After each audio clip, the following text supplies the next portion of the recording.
All right, we're ready. Hello, race fans. This is Jeff.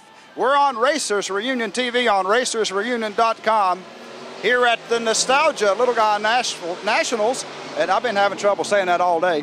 And here at Virginia Motorsports Park, and I got Doug Newby with me. Doug, how you doing, man? I'm doing fine. How about yourself? Son, couldn't be finer. I'll tell you what. It's great to come out here and see all these old cars, old drag racing cars, and these fans and drag racers. And man, what a great event! What a great day.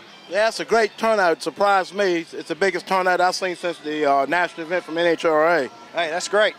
Well, one thing we like to do here is let the young fans know about racing from your perspective, and I'd like for you to go back and tell us about your involvement in drag racing, when you started and how, and some of your highlights. Okay, I started in drag racing in '72. I had a C-Gas dragster, and we set the IHRA national record in '72 with the C-Gas dragster.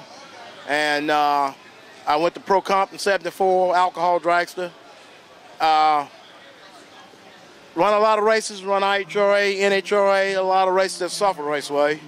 And won races at Suffolk, won the regional race at Suffolk, and runner-up in 1984 at the Little Guy Nationals at Suffolk Raceway. And 1980 I went to Top Fuel with me and Tommy O's went together with Top Fuel car, which the car I got now is dedicated to the members of Tommy. Cool.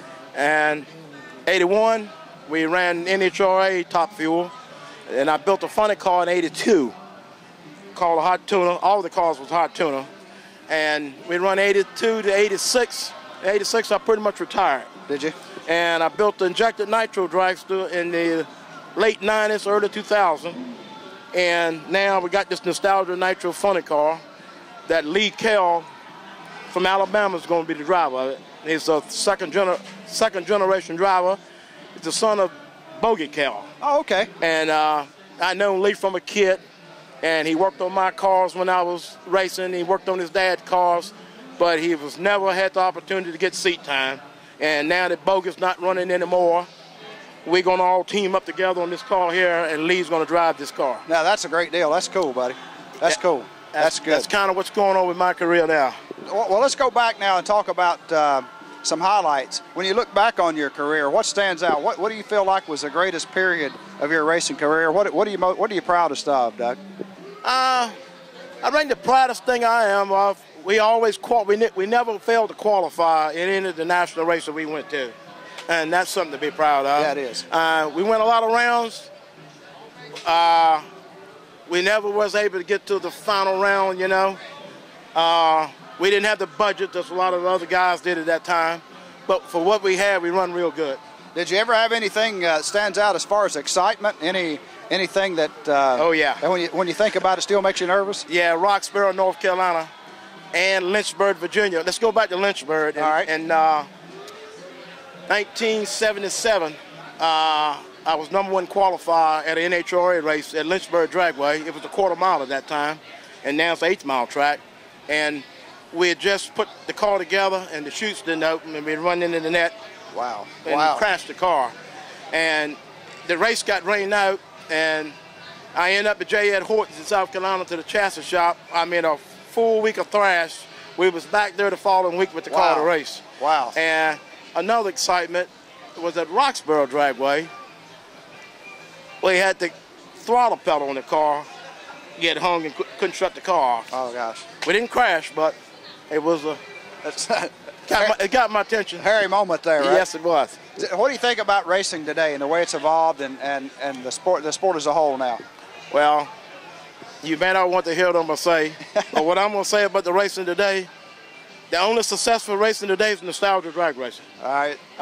As far as NHRA, IHRA, the average guy can't afford to do it. You're right, yeah. And we let everything go to corporate money, and now money's tight. That means when money's tight, corporate racing, it's over. It's over. Yep. I mean, you know, years ago, guys run out of their pockets from their families. Now, when the corporate money shut their money off, you never see the guy anymore.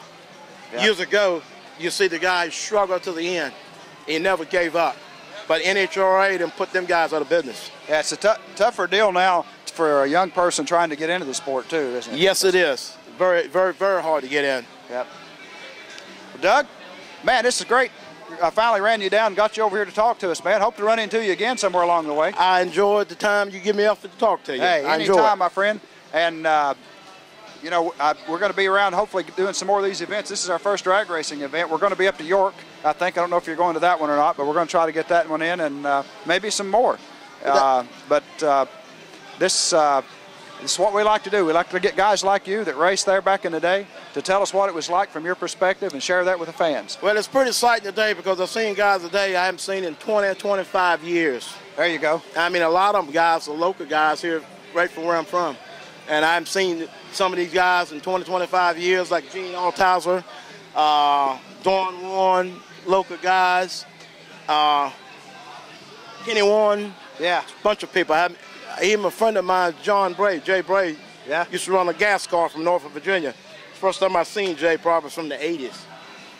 Well, that's great, man. Glad to be a part of it. Glad to have you here. Doug Newby here on Racers Reunion TV. Doug, we'll catch you next time around, buddy. I enjoyed the time. Thank you, sir. Thank you, man. Bye-bye.